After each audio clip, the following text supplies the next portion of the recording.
o desejado de todas as nações. Capítulo 6. Vimos a sua estrela. Este capítulo se baseia em Mateus capítulo 2. Tendo nascido Jesus em Belém de Judeia, no tempo do rei Herodes, eis que uns magos vieram do Oriente a Jerusalém, dizendo: Onde está aquele que é nascido rei dos judeus? Porque vimos a sua estrela no Oriente e viemos a adorá-lo. Os magos do Oriente eram filósofos. Faziam parte de uma grande e influente classe que incluía homens de nobre nascimento, bem como muitos dos ricos e sábios de sua nação. Entre estes, se achavam muitos que abusavam da credulidade do povo. Outros eram homens justos que estudavam as indicações da providência na natureza, sendo honrados por sua integridade e sabedoria. Desses eram os magos que foram em busca de Jerusalém. A luz de Deus está sempre brilhando entre as trevas do paganismo. Ao estudarem esses magos o céu estrelado, procurando sondar os mistérios ocultos em seus luminosos caminhos, viram a glória do Criador. Buscando mais claro entendimento, voltaram-se para as Escrituras dos Hebreus. Guardados como tesouro, havia em sua própria terra escritos proféticos que prediziam a vinda de um mestre divino.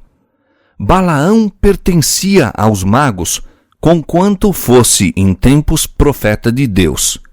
Pelo Espírito Santo predissera a prosperidade de Israel e o aparecimento do Messias, e suas profecias haviam sido conservadas de século em século pela tradição.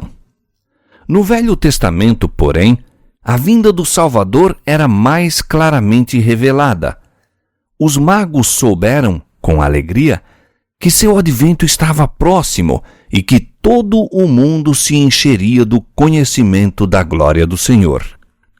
Viram os magos uma luz misteriosa nos céus naquela noite em que a glória de Deus inundara as colinas de Belém. Ao desvanecer-se a luz, surgiu uma luminosa estrela que permaneceu no céu. Não era uma estrela fixa, nem um planeta, e o fenômeno excitou o mais vivo interesse. Aquela estrela era um longínquo grupo de anjos resplandecentes, mas isso os sábios ignoravam. Tiveram, todavia, a impressão de que aquela estrela tinha para eles significado especial. Consultaram sacerdotes e filósofos e examinaram os rolos dos antigos registros. A profecia de Balaão declara: uma estrela procederá de Jacó e um cetro subirá de Israel. Números 24:17. Teria, acaso, sido enviada essa singular estrela como precursora do prometido? Os magos acolheram com agrado a luz da verdade enviada pelo céu. Agora era sobre eles derramada em mais luminosos raios. Foram instruídos em sonhos a ir em busca do recém-nascido príncipe. Como Abraão, pela fé, saíra em obediência ao chamado de Deus, sem saber para onde ia, Hebreus 11:8. Como pela fé Israel seguira a coluna de fumo até a terra prometida, assim esses gentios saíram à procura do prometido Salvador. Esse país oriental abundava em coisas preciosas e os magos não se puseram a caminho de mãos vazias. Era costume a príncipes ou outras personagens de categoria oferecer presentes como ato de homenagem, e os mais ricos dons proporcionados por aquela região foram levados em oferta àquele em quem haviam de ser benditas todas as famílias da terra. Era necessário jornadear de noite a fim de não perderem de vista a estrela. Mas os viajantes entretinham as horas proferindo ditos tradicionais e profecias a respeito daquele a quem buscavam. Em toda a parada que faziam para repouso, examinavam as profecias, e neles se aprofundava a convicção de que eram divinamente guiados. Enquanto, como sinal exterior, tinham diante de si a estrela, sentiam interiormente o testemunho do Espírito Santo que lhes impressionava o coração, inspirando-lhes também esperança. Se bem que longa, a viagem foi feita com alegria. Chegam à terra de Israel e descem o Monte das Oliveiras, tendo à vista Jerusalém, quando eis que a estrela que lhe servira de guia por todo o fatigante caminho detém-se por sobre o templo, desvanecendo-se depois de algum tempo aos seus olhos. Ansiosos, dirigem os passos para diante, esperando confiantemente que o nascimento do Messias fosse o jubiloso assunto de todas as bocas. São, porém, vãs suas pesquisas. Entretanto, na santa cidade, dirigem-se ao templo. Para seu espanto, não encontram ninguém que parecesse saber do recém-nascido rei. Suas perguntas não despertam expressões de alegria, mas antes de surpresa e temor, não isentos de desprezo. Os sacerdotes repetem as tradições, exaltam sua própria religião e piedade, ao passo que acusam os gregos e romanos como maiores pagãos e pecadores que todos os outros. Os magos não são idólatras e aos olhos de Deus ocupam um lugar muito acima desses seus professos adoradores. Todavia, são considerados pelos judeus como gentios.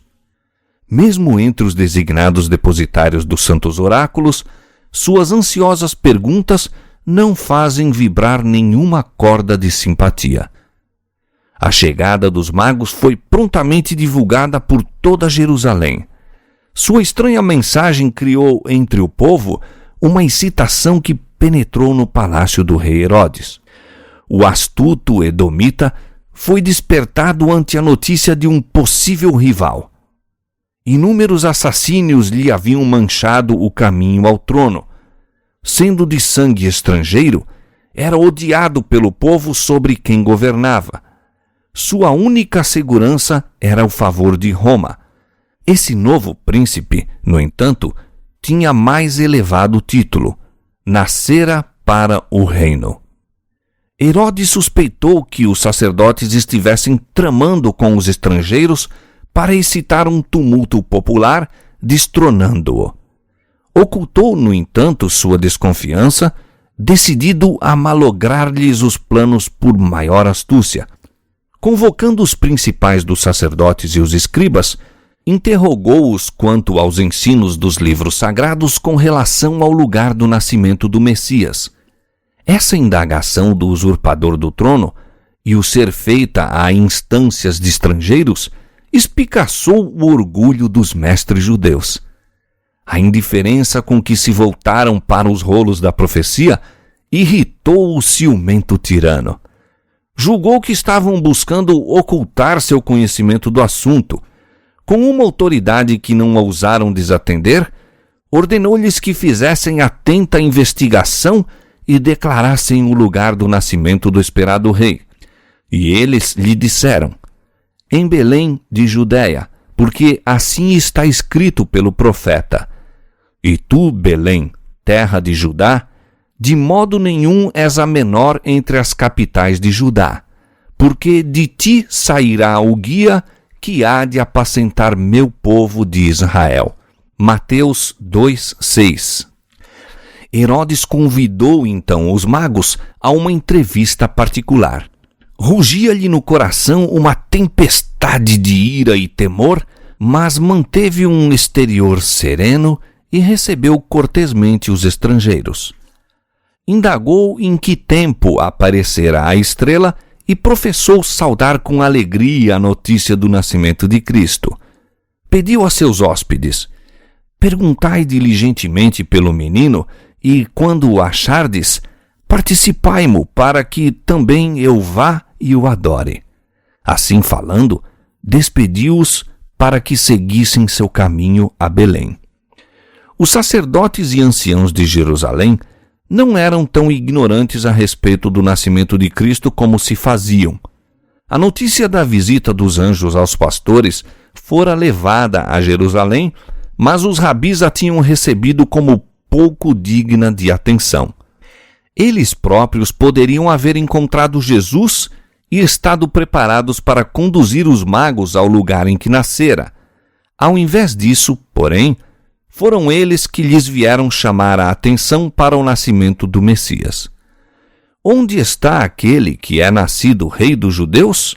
Perguntaram, porque vimos a sua estrela no Oriente e viemos adorá-lo. Então, o orgulho e a inveja cerraram a porta à luz. Fossem acreditadas as notícias trazidas pelos pastores e os magos, e teriam colocado os sacerdotes e rabinos numa posição nada invejável, destituindo-lhes de suas pretensões as exponentes da verdade de Deus. Estes doutos mestres não desceriam a ser instruídos por aqueles a quem classificavam de gentios. Não poderia ser, diziam, que Deus os passasse por alto para se comunicar com pastores ignorantes ou incircuncisos pagãos. Resolveram mostrar desprezo pelas notícias que estavam agitando o rei Herodes e toda Jerusalém. Nem mesmo iriam a Belém a ver se estas coisas eram assim. E levaram o povo a considerar o interesse em Jesus como excitação fanática. Aí começou a rejeição de Cristo pelos sacerdotes e rabis. Daí cresceu seu orgulho e obstinação até se tornar em decidido ódio contra o Salvador. Enquanto Deus abria a porta aos gentios, estavam os chefes judeus fechando-a a si mesmos. Sozinhos partiram os magos de Jerusalém. Caíam as sombras da noite quando saíram das portas, mas, para sua grande alegria, viram novamente a estrela e foram guiados a Belém. Não tinham, como os pastores, recebido comunicação quanto ao humilde estado da criança. Depois da longa jornada, ficaram decepcionados com a indiferença dos chefes judeus e deixaram Jerusalém menos confiantes do que nela penetraram. Em Belém, não encontraram nenhuma guarda real a proteger o recém-nascido rei. Não havia a assisti-lo nenhum dos grandes da terra. Jesus estava deitado numa manjedoura. Os pais, iletrados camponeses, eram seus únicos guardas. Poderia ser este aquele de quem estava escrito que havia de restaurar as tribos de Jacó e converter os restos depreciados de Israel, que seria luz das gentes e salvação até a última extremidade da terra? Isaías 49, 6. E, entrando na casa, encontraram o menino com Maria, sua mãe, e, prostrando-se, o adoraram. Através da humilde aparência exterior de Jesus, reconheceram a presença da divindade. Deram-lhe o coração como a seu Salvador, apresentando então suas dádivas: ouro, incenso e mirra. Que fé a sua! Como o do centurião romano, mais tarde, poder-se havia ver dito dos magos do Oriente: nem mesmo em Israel encontrei tanta fé. Mateus 8:10. Os magos não haviam penetrado os desígnios de Herodes para com Jesus. Satisfeito o objetivo de sua viagem, prepararam-se para regressar a Jerusalém na intenção de o pôr ao fato do êxito que haviam tido. Em sonho, porém, receberam a divina mensagem de não ter mais comunicações com ele, e, desviando-se de Jerusalém, partem para sua terra por outro caminho. De igual maneira, recebeu José aviso de fugir para o Egito com Maria e a criança. E o anjo disse: E demora-te lá até que eu te diga, porque Herodes há de procurar o menino para o matar. José obedeceu sem demora, pondo-se de viagem à noite para maior segurança. Por meio dos magos, Deus chamara a atenção da nação judaica para o nascimento de seu filho. Suas indagações em Jerusalém, a excitação do interesse popular e o próprio ciúme de Herodes, que forçou a atenção dos sacerdotes e rabis, dirigiu os espíritos para as profecias relativas ao Messias e ao grande acontecimento que acabava de ter lugar. Satanás empenhava-se em dissipar do mundo a luz divina e pôs em jogo sua máxima astúcia para destruir o Salvador. Mas aquele que não dorme nem tosqueneja, velava por seu amado filho. Aquele que fizera chover maná do céu para Israel e alimentara Elias em tempo de fome, providenciou em terra pagã um refúgio para Maria e o menino Jesus. E mediante as dádivas dos magos de um país gentílico, supriu o Senhor os meios para a viagem ao Egito e a estadia em terra estranha. Os magos estiveram entre os primeiros a saudar o Redentor. Foi a sua a primeira dádiva a lhe ser posta aos pés. E por meio daquela dádiva, que privilégio em servir tiveram eles! Deus se deleita em honrar a oferta de um coração que ama, dando-lhe a mais alta eficiência em seu serviço. Se dermos o coração a Jesus, trar-lhe-emos também as nossas dádivas.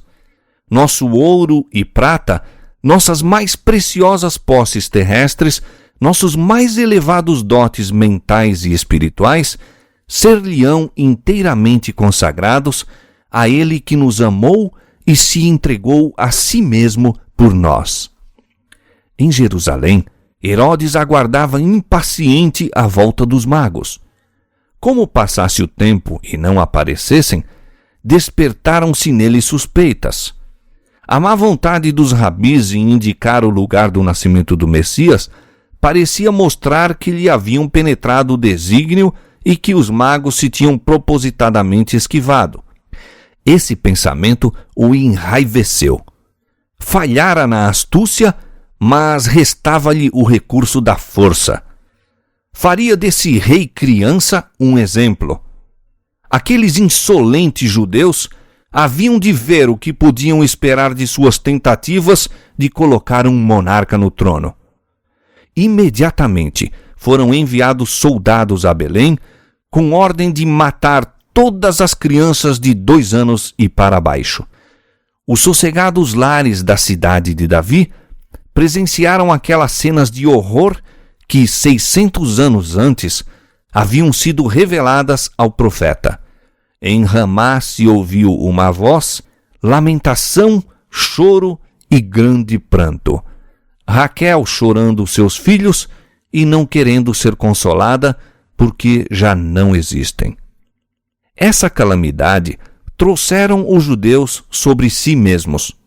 Houvessem estado nos caminhos da fidelidade e da humildade perante Deus, e ele haveria de maneira assinalada tornado sem efeito para eles a ira do rei.